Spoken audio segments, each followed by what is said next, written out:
नमस्कार, स्वागत आहे तुमचं माझ्या एका नवीन व्हिडिओमध्ये. तर खूप दिवस झालं यावरती व्हिडिओ टाकले नव्हते. म्हटलं एक आहे व्हिडिओ तर आपण शेअर करावा. रेवासाठी इथं ब्लॅकबोर्ड आणला होता. कारण खूप म्हणजे बाहेर जायसाठी हट्टीपणा करतो आणि ऊन खूप आहे ना, त्यामुळे म्हटलं कशामध्ये तर तो गुंतून राहील यासाठी हा ब्लॅकबोर्ड आणला होता. आणि त्यानं लगेच लिहायला पण चालू केलं होतं. छान वाटत होतं त्याला. बघा ब्लॅकबोर्ड कसा आहे ते काढल्यानंतर दिसेल तुम्हाला. खूप छान, म्हणजे एक साईड, दोन साईड आहेत. म्हणजे एकावर पेन्सिलनं पेनानं लिहिता येते आणि दुसऱ्या साईडला खडूनी लिहिता येते. असं ब्लॅकबोर्ड आहे. तर काहीतरी उपयोगी असलेली वस्तू म्हणजे घेतली ना तर त्याला पण फायदा होईल असं वाटतं. म्हणून हे बघा ब्लॅकबोर्ड कसा आहे तुम्हाला मी दाखवते. तो डस्टर आणि पेन्सिल त्याच्यासोबत आलेली आहे.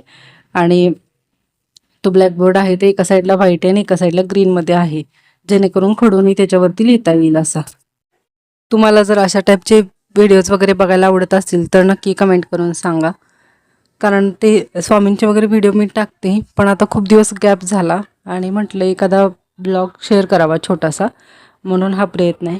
तुम्हाला आवडत असतील तर नक्की असे व्हिडिओ टाकत जाईन. तर तो ब्लॅकबोर्ड बघा, एक व्हाईट कलर आणि पाठीमागं ग्रीन कलरमध्ये आहे. जर तुम्हाला हवा असेल तर याची लिंक मी डिस्क्रिप्शनमध्ये देते, तुम्ही नक्की तिथं जाऊन बघा. मेशोवरून ऑर्डर केला होता.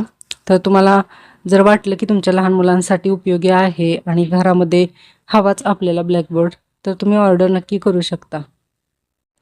तर पाठीमागं बघा रेवांश लिहायला घेतोय आणि लिहिल्यानंतर ते लगेच पुसते, त्यामुळं छान वाटते असं त्याला पण लिहायला.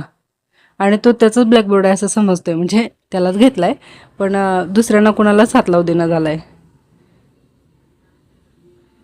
तर ते काढून आणि व्यवस्थित ठेवतोय, त्याची तोच व्यवस्थित ठेवतोय आणि काढतोय पण आणि ठेवतोय पण, असं झालंय त्याचं.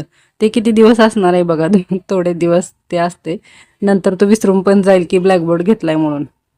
तर आमच्यासाठी पण उपयोग आहे, कारण मला पण अभ्यासाला वगैरे लागतो ना, म्हणून माझ्यासाठी पण उपयोग होऊन जाईल. तर त्याची बघा लगेच चालू केलं लिहायला त्यानं ABCD. आणि काय होतंय, ते असं वहीमध्ये वगैरे लिहित नाही आहे. प्रॅक्टिस करतो म्हणजे येतं त्याला, पण तो वहीमध्ये नाहीच लिहित. आणि जर आपण त्याचं पुस्तक आहे ते दिलं ना तर त्याच्यात पण तो व्यवस्थित लिहित नाही, कारण तिथं प्रॅक्टिस करण्यासाठी ए असे लाईन्सने असतात ना, ते पण करत नाही.